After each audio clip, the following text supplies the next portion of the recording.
Behind the Crime Scene with Gina Osborne and Tracy Miller. Hackers, scammers, sextorters, predators. The internet and your email box can be a jungle filled with danger. How do you know what's legit and what could wind up costing you your reputation, your fortune, or even your life? Gina and Tracy go behind the crime scene with retired FBI Supervisory Special Agent Scott Ogenbaum so you can learn how to be safe online. If you're a victim of cybercrime, report it to the Internet Crime Complaint Center at ic3.gov. Welcome to Behind the Crime Scene, where we go beyond the yellow tape into the lives of first responders, investigators, and prosecutors who work true crime. I'm Gina Osborne, retired FBI Assistant Special Agent in Charge and former Army Counterintelligence Agent. And I'm Tracy Miller. I've been a prosecutor for over 23 years, and I've prosecuted over 80 jury trials, including some of the most violent criminals, those who've committed gang crime, juvenile sexual assault, and domestic violence. We also take our show on the road to speak to corporations, nonprofits, and law enforcement to use our stories to teach people how to live a more purposeful life. We have so many amazing stories from the podcast. Our guests teach us about overcoming challenges and being persistent and what gives them purpose and meaning in life, and we share those stories. Before we start today, we want to ask you, subscribe. If you want to hear more of our great shows, hit the subscribe button on your favorite podcast provider. And we are also wanting to share that I will be a guest on a podcast called She Saw the Devil. It's two women, one true crime podcast, and they do a lot of conversation about the Lori Vallow case. They're experts on that case. I can't wait to hear, and I'm going to subscribe to their podcast too, to listen to you. And something that is near and dear to my heart, in September, I've spoken for the last 5 years at the Women Leaders in Law Enforcement Conference. And what it is women in law enforcement throughout the state of California and surrounding states coming together to learn the new trends on leadership, promotions, and on law enforcement laws and connecting with themselves. So, Gina, you're going to join me this year. I will be there. We are all set up and ready to go. We're going to speak together, and I always tell people when I speak at this group, I feel like the mothership has come and picked me up. It's my people, our tribe. Definitely our tribe. Well, today we're going to talk about cybersecurity. It's going to be a little different than the other shows we've done because we have a cybersecurity expert who is going to teach us all how not to be victims of true crime. This just happened to me 2 days ago, and I'm still mad about it, Gina. I got hacked into my Yahoo account, and I'm now getting 300 emails a day from all over the world of places I did not subscribe to. And it really impacts your life. It's annoying. It impacts your security. You don't get to get through and see the emails you really need to get to. And just something that silly or that simple is impacting my business and my comfort and satisfaction in life. What we're going to do because of our guest, we are going to have a tip sheet that is going to be available to all of you. All you have to do is go to our website at behindthecrimescene.com, hit subscribe, and we will send you this cyber tip sheet that's going to keep you from being a true crime victim. I'm going to keep it in my car, at my desk, and at home because I need it. Sometimes I go so fast, I click on too many things. Gina, cybercrime, that's your area. When, we hear about cybercrime, sometimes people don't understand what that means. It sounds like such a huge term and over-encompassing. What does that mean? I worked cybercrime for 11 years. I was the Assistant Special Agent in Charge for Cyber and Computer Forensics for FBI Los Angeles up until 2018. And really what cyber crimes mean to the FBI, it's national security and criminal computer intrusion. So those are the major hacking cases that go down. The Sony investigation, that's an investigation that we investigated there in Los Angeles. And really, you talk about the Sony investigation a lot, but what was that? That was an attack on Sony Pictures Entertainment by North Korea, so a nation state. They were not happy with the fact that a movie called The Interview was going to be coming out because at the end of that movie, it depicts the I don't want to ruin it for anybody who's going to see that movie. However, let's just say that their supreme leader in North Korea doesn't look good. Doesn't look good. So Thank you. So they actually didn't like the way he was going to be depicted and then hacked Sony. Did they think they were going to stop the movie from playing? Well, I'll tell you, what happened is a whole lot of employees, thousands and thousands of employees, came to work one day and they saw a message on their screens saying that they were hacked. So did they think they were going to stop the movie from actually showing by hacking Sony Pictures? What was their goal? The goal was to punish them for doing the movie. Punish men, like bring their business down. Yes, exactly. When you look at that case, that was such a huge case for the FBI because it really kind of changed the way that we do business and how we would respond to a cyber attack. When you look at a case of that magnitude where there is a corporation on U.S. soil that has been hacked by a nation state and their information is taken, but not only did they take the information, they were putting that information that they stole, that they exfiltrated from their server, out to the internet. So individual Sony employees would have their personal information on the email and that would be put out on the internet? Actually, they stole their documents that had all of their social security numbers, everything you can imagine a corporation had. It was taken from them.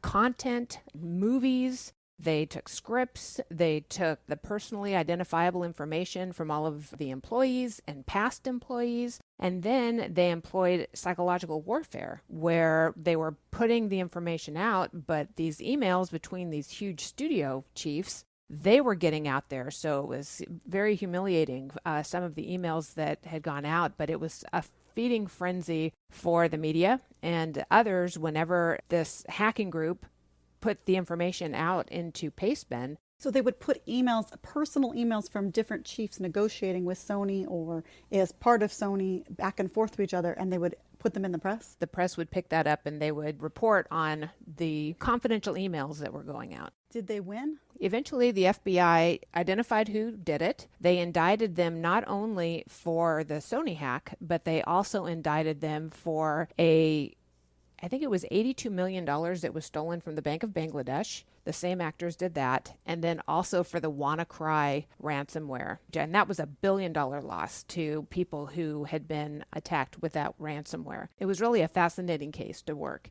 And I said earlier that it changed the way that we did business because so many resources were used, so much coordination among all of the different agencies. It's so much easier to prevent attacks from happening than to expend the resources and all of the costs that it takes to actually be hacked. And really, it's a human issue. That seems like it's true with every crime. It's so much easier to prevent it because the fallout, even if it's violent street crime or cyber hacking, is so devastating to the victims. It is devastating to the victims. In fact, we had FBI agents going out and speaking to all of the employees to tell them about identity theft and how to keep themselves, because all of their information was out in the wild, how to prevent themselves from being victims of identity theft. So it really is, but it's not only just computer intrusion, we have to expand it out. Crimes against children on the internet, all of the different romance scams and the business email compromises that are going on. So cyber is running rampant, cyber crime is running rampant, and there's a lot of good people out there working on it, but unfortunately, all of us, if we haven't been hacked yet, we're eventually going to get hacked. So that's something to be mindful of. And that's why it's important to go to our website, get that list of tips on how to keep yourself safe from these hackers. Because even in the small hacking that I got, it really interrupts your life. It really does. And imagine, being a hospital and getting a ransomware attack where you can't use any of your computers in the entire hospital. I mean, how much technology do we have to keep people alive? So there's a lot of that going on. But we're going to talk to our guest, Scott Ogenbaum. He is a retired supervisory special agent in charge with the FBI, and I've known him for 15 years. He was at headquarters when I was at headquarters in Washington, D.C., and he has been working cybercrime for almost 2 decades. I'm looking forward to hearing him. Let's go behind the crime scene to welcome Scott to our show. Welcome, Scott. We're very excited to have you on the show. Well, thank you so much, both of you, for inviting me here today to spend the evening with you. So you wrote a book. Not only are you retired from the FBI, but you are an author. Yes, and if you want to read a really good book by an FBI agent who saved the day and put a lot of bad guys in jail and was super technical, don't waste your time. Don't get my book. It's not for you.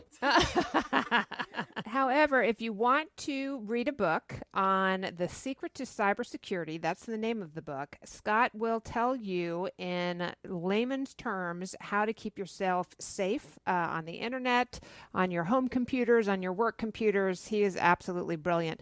And I know this because Scott and I work together. How long have we known each other? Like 15 years? A long time. I remember riding the yellow line and getting off at Huntington to you, and I think you were making fun of me for being involved in cyber. Karma, right? But look at us, all these years later. I just want to tell you, I listen to your podcast. I think it's awesome. Oh, thank you. Okay, so there's something that just hit me in your book because I, 11 years ago, got divorced. And I had not been in the dating world. I was married to someone that I started dating when I was 19. So here I am, 42 years old, and I'm exposed to online dating. And let me tell you, Scott, I did it all. Tinder, Match.com. You didn't do Tinder. eHarmony. I sure did Tinder. I met my current boyfriend on Tinder. They've been dating for 5 years. Oh, my. Okay. I did it all. Exactly. The reaction that Gina just said, Scott, oh my, is the reaction that every law enforcement officer that I work with said. Oh, I did Just Lunch, Coffee Meets Bagel, and I met some really good people. I have a few strange, funny stories, but I never gave them my money. Why are people giving their money away on romance scams? That's an interesting one that I've seen, and it really broke my heart. And that was really a problem with a lot of the things that I've done in my career, that I just would get involved in situations where I couldn't help people. And once the bad guys would steal your money, it was hard to get, it was impossible to get the money back, impossible to put the bad guys in jail, but almost so easy to prevent. And I would see scenarios that would play out time and time again. And I just remember there was one situation where there was this very, very successful female executive, and she met someone online and they kind of hit it off because just remember, when you're dating online, you're meeting a lot of wackadoos. Yeah, I could say And that's she true. meets this guy. Yeah, she meets this guy, and he talks to her for a couple of weeks or months, and he grooms her, and she seems to fall in love with him and never met him. And he said, "Hey, I'm going to come here." He lives in Australia. He graduated Vanderbilt University. She falls in love with him. But then he tells her this story that he is going to get an inheritance and he wants to build a vacation house with her, and he sends her the money and tells her that once she gets the money, she needs to send it down to the builder that's over in Mexico. The money goes into her account. It goes over to the money that it goes to Mexico. And how do I find out about it? Because of a business email compromise of some organization in New York that got ripped off in the amount of $750,000. And what do we do with the FBI? We follow the money. And here we think the money goes to this bad person, but it's the woman who got her heart broken and ended up getting scammed because the bank tried to recall the money. All the money that she got in was sent out, and they took $65,000, the money that was in her savings account. And this would happen time and time again. And it just broke my heart. And that's why I talk about that so much in the book, that you have to realize that 99% of the people who are on these dating websites are real legitimate people. But the bad guys are going after the targets. And where are these people? They're online. And I must have dealt with at least 50 to 100 romance scams victims in my career. And it just broke my heart. One of the things that breaks my heart about that story is, well, two things. She was successful and smart. So the attraction must be, I want to find love. I want to be in a solid relationship. This person validates me. I finally found what I've been looking for. And that makes the logic go out the window. And what do we really want? We just want good communication. We want somebody who will understand us. And the way they work their victims is amazing. And I've had to go over and break the news to people who all were fit the same categories. They were divorced, they were in their 40s to 60s, and they just wanted to be understood. And these bad guys were so good at what they did. Scott, you talked about one of the scenarios where they had a business email compromise where the person, the Romeo, we'll call him, he actually sends the woman money and then has her transfer the money elsewhere. But what about all the times where the women just keep giving money because they think that, okay, I need to get my passport. I have this problem. I have that problem. I need you to help me get the money because my money is in an account that's locked up or has been frozen by this country that I'm held hostage in. Isn't that something that happens more often? Oh, yeah, absolutely. And that's one of the things. And we're seeing it also with male victims too. And they're building this relationship over time. So it's not like you're meeting someone for coffee or you're going out for dinner and they go over and they say, hey, can you give me $10,000? This is over a long period of time. And they are grooming the victims. And these are the things you have to do your backstop. You have to check people out. Almost everybody has a legend on the internet. So if you meet someone, go do a little background, Google them, see are they real? Do they fit the bill? Very, very important. IC3's last report, there was millions and millions of dollars worth of losses. If anyone is ever asking you for money and you've never met them, that has to be a red flag. And education is so important. And we need to educate people to realize that these scams, you know where they're having a field day? The religious dating sites like Christian Mingle, because all of a sudden you're meeting like-minded individuals. If I meet them on Christian Mingle, they would never try to defraud me. So, and that's the sad part. The bad guys do not care who you are. They don't care if you have a lot of money or a little money. They are going to get their hands on your money. Oh, no. So tell us, what are you seeing? You're out there speaking with corporations, you're speaking with all sorts of people. What are you seeing as a big cyber problem right now during COVID? What's the biggest problem that you're seeing? I could go back in time in 2007 and give the same presentation that I was giving 13 years ago, and the same things still apply to this day. Problem that I see is the cybercrime problem keeps getting worse. And in 2015, it was a $3 trillion problem. And according to Cybersecurity Ventures, by 2021, it was going up to a $6 trillion problem. That's almost 100%. And that was before COVID. That was before everybody is working at home. Well, 100% increase, that's crazy. But that number doesn't upset me as much as the next number. Organizations are spending more money to keep themselves safe, and the problem keeps getting worse. So, what does it mean if people and companies keep spending money and the problem gets worse? What does that mean to you guys as former law enforcement people? Yeah, I'm still one. I'm still a DA. It's not working. It's not working. And I think the weakest link is the human who is clicking on the link whenever they get those emails that have malware on them. Oh, and it doesn't even have to have malware. That's the whole thing. We don't understand the simplicity that is involved to pull off a major scheme. So I'll give you a great example. I have a $4 billion company that's doing everything right. They got firewalls, they got intrusion detection systems, they have two-factor authentication, they have policies, they have a chief information security officer. But one day, the company has an invoice out in the amount of $3.5 million.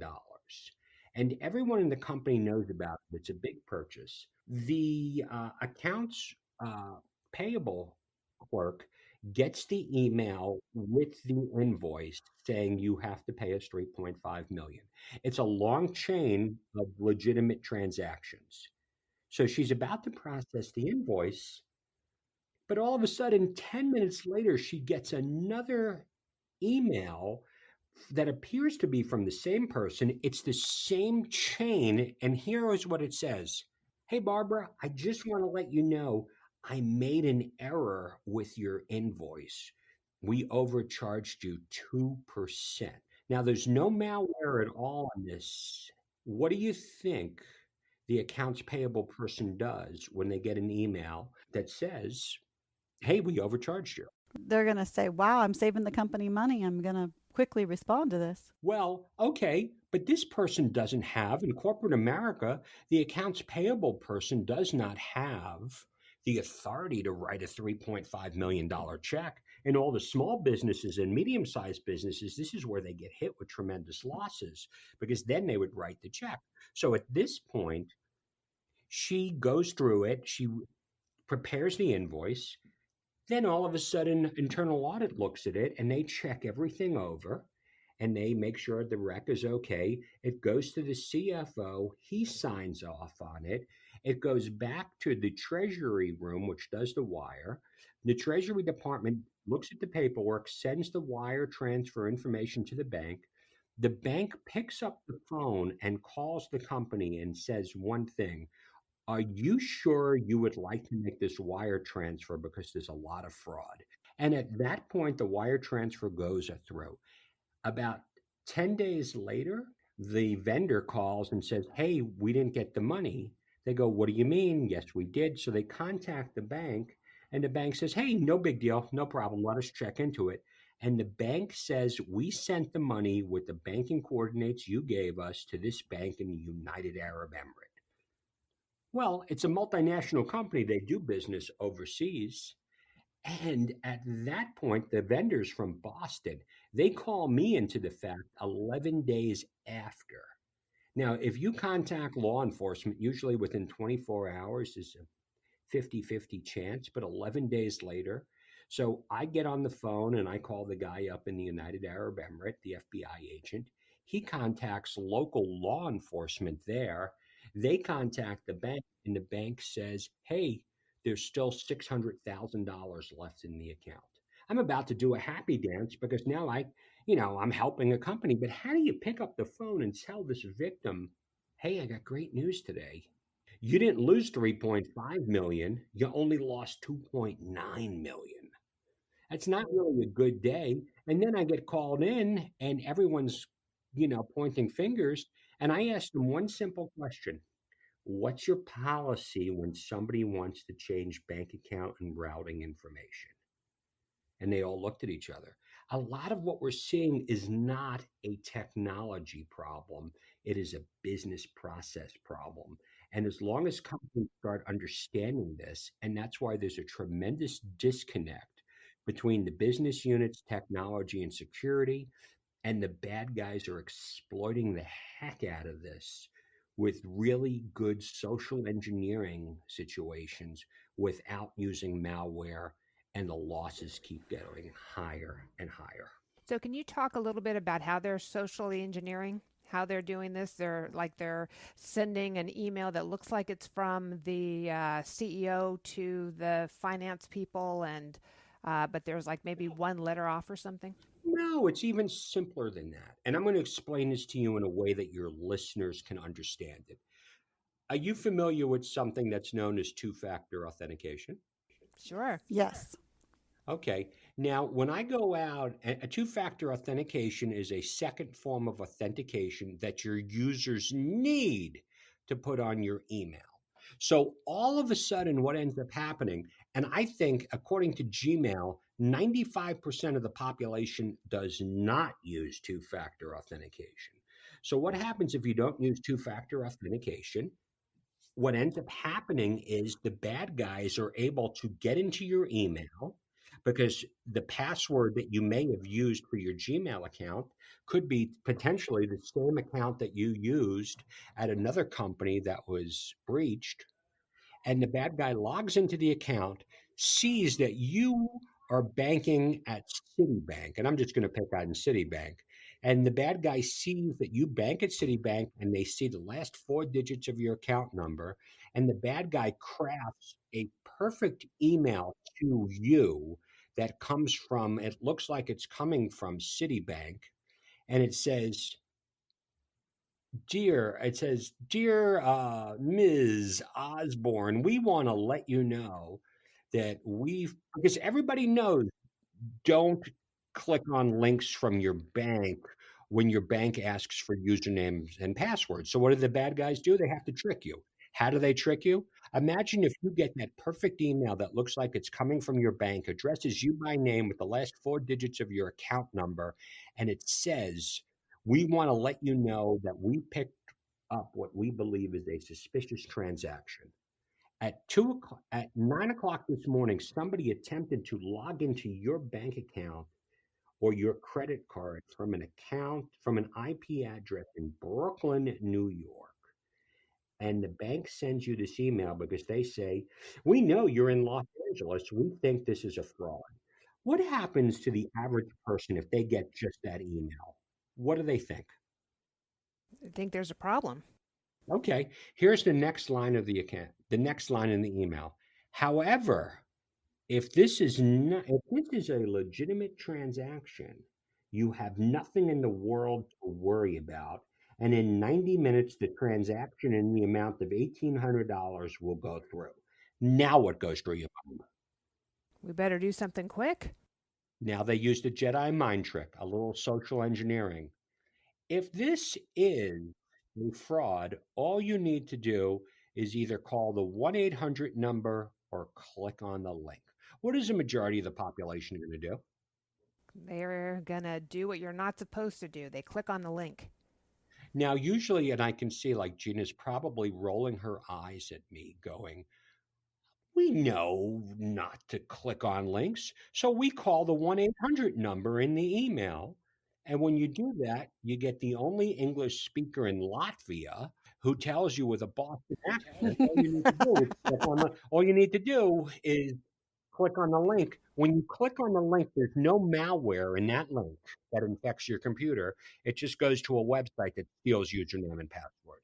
It's that simple. We need to think before we click. We need to realize that email is the main attack vector.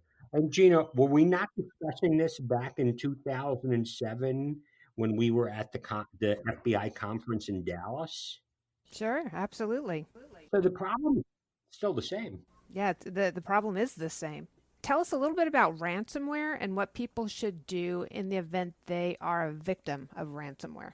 Ransomware, for anyone who doesn't know, so I want you to think about this for a second. You operate a small business or maybe a large business, but I like to say it's your small business. Because just think about this. You go into your office and you try to access your computer and your database, and you can't access your computer. And all of a sudden, a little screen pops up, and it's from an individual who says his name is Yuri, and Yuri's from the Balkans. And he informs you that unless you provide an X number of dollars in a ransom, you're not going to get your stuff back. Now, let me ask you, how long can a small business or any business survive without access to their information? Not long. And we've seen some major ransomware that has occurred in the past couple of weeks. Let me throw a business scenario at you. If you were going to, in the world of business, if you were going to buy something for $10 million and you negotiated the price down to $4.5 million, would you be considered a superstar in your company? Sure. You might even get a bonus, right? I'd hope she'd get a bonus. She is a superstar. I need new shoes. Who doesn't? But what happens if you're that same person and you just negotiated the ransom from $10 million to $4.5 million? What about now? Is that a good deal? Same scenario. And is this far-fetched? No, that was Garmin. Or was it CT? In the past 4 days or 5 days, we've had so many major ransomware occurrences. We had Carson Wagonite Travel. Remember that, Gina? Yeah. They used to book our travel all the time when we were in the bureau. And the number one question that people always ask me, I'm going to put Gina on the spot with this one. I got infected with ransomware. Do you pay the ransom or do you not pay the ransom? What do you think, Gina? They don't really ask that question, do they? Of course, they ask, and I can answer that question. The FBI stance is you do not pay the ransom because you don't know, number one, if it's going to help you and get you access to your information system, and number two, the money that you're sending could be going to organized crime. Absolutely. But you know what? And I used to get up there in presentations, and you know what I would say? We don't pay the ransom. And I would carry that official FBI response until I used to get thrown these unbelievable business responses. An organization would say to me, I'd say, look, as long as you have a good backup, you are going to be okay. And then there'd be dead silence on the phone. So, what do you think that meant if there was dead silence after I asked him that question? There's no backup plan. That meant they haven't done a backup in a long time. All right. But in these situations, the bad guys targeted the backups. So now I would sit with an organization and they would say to me, either I pay the ransom or I go out of business. Okay. All right. Let's play former negotiator here. Okay. What do you do? That's a tough one. It's easy. It's called pay and pray. And it was something that was not authorized by the FBI, but that was the advice I was giving people all the time. The bigger question is prevent this from happening. But if not, you are going to make the problem worse. And if you're asking about this, you are not prepared. The FBI came out with a great document that I was pushing out in 2016 about ransomware prevention. We were doing the education almost 5 years ago, and the problem continues to get worse. So, what advice do you have for the normal computer user who has a cell phone, who may have a tablet, who has a PC at home? What advice do you give them? Think before you click, think before you act. Also, password reuse is horrible situation because the bad guys are getting into email accounts. How are they doing that? The Yahoo breach was the granddaddy of them all. And why was that? Organized crime stole 3.5 billion usernames and passwords. Do you remember what did Yahoo tell us all to do when our passwords were compromised? Do you remember that? Change the password. Okay, so we need to make sure that we have separate passwords for our mission critical platforms. What is mission critical? Anything that you bank with, anything that you have email, anything, if you host websites, you have to do this audit. Both of you, what are some mission critical platforms that you or your users have at home that if the bad guys got access to your username and password would cause you grief? Gosh, bank account, Amazon, Facebook, Back in the dating days, dating websites. anything that can cause embarrassment to you. How about this? Do either of you have any cameras in your house? Oh, Any cameras? Like the Ring doorbell? Sure, all over the house. Yeah, and your cell phones, on your computers. What do you think happens if the bad guy gets access to your username and password for the security camera that you have inside of your house so you can make sure the dog doesn't jump on the bed? This is a good time to move the camera away from the bed because I can't tell you how often we're seeing all these lunatics are buying usernames and passwords for video camera systems, and then they end up extorting people that way. So we need to understand that. We need to have separate passwords. I talk about in the book how to create a good password that's easy to remember. And then we have to use two-factor authentication because at the end of the day, the bad guy is probably going to steal your username and password, but that doesn't matter because think about things as different accounts and we have to keep our accounts safe. Those couple of concepts I talk about apply to either your house or your business. But if people would do it, and lastly, is we got to know what our kids are doing online. Our kids are home, they're at school, and the predators are out there. And they are targeting kids on gaming platforms. And now every 11-year-old has an iPhone.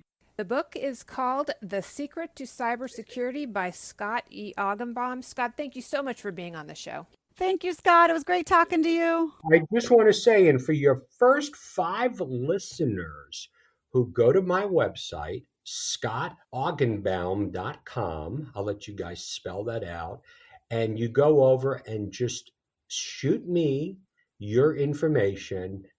And for tuning in, I'm going to send you a signed copy of my book, and I'll make sure I send both of you ladies a copy for putting up with me tonight. Thank you, Scott. You're the best. Okay, Scott Ogenbaum, Augenbaum. Thank you so much for being on the show. So it's so important for people to just remember, with all of your files on your computer, I mean, every now and again, more often than not, I would back it up. Put it onto a hard drive that's not connected to your computer so you don't lose everything if you're a victim of ransomware. And for all those romantics out there, it's so important just to be careful when you're on those dating sites, because not only can people try to steal your money, but there have been times where men will target women who have children so they can gain access to their children because they're predators. And you know, if a man's asking you for money, Girl, don't give it do to not him. give money. Yes. Just say no. Real love, you don't have to buy it. And you know, it's amazing because every day I will get a Facebook request from a good-looking gentleman who, when I look at his profile, all of the photographs on this profile were put up within the last 3 days. So you just have to be really observant when it comes to, know who you're friends with on Facebook. And then immediately after, if you accept that friend request, they'll be pinging you and trying to make contact with you. And more often than not, that's a Nigerian romance scam. So be careful with that. Think before you click. We'll see you next time behind the crime scene. If you're a victim of cybercrime, report it to the Internet Crime Complaint Center at ic3.gov. Behind the Crime Scene with Gina Osborne and Tracy Miller is produced and edited by Lisa Osborne. Theme music is Insomnia by retired IRS Special Agent Clarissa Balmaceda. Find us on social media through BehindTheCrimeScene.com. And don't miss an episode. Subscribe to Behind the Crime Scene with Gina Osborne and Tracy Miller wherever you get your podcasts. I'm Lisa Osborne.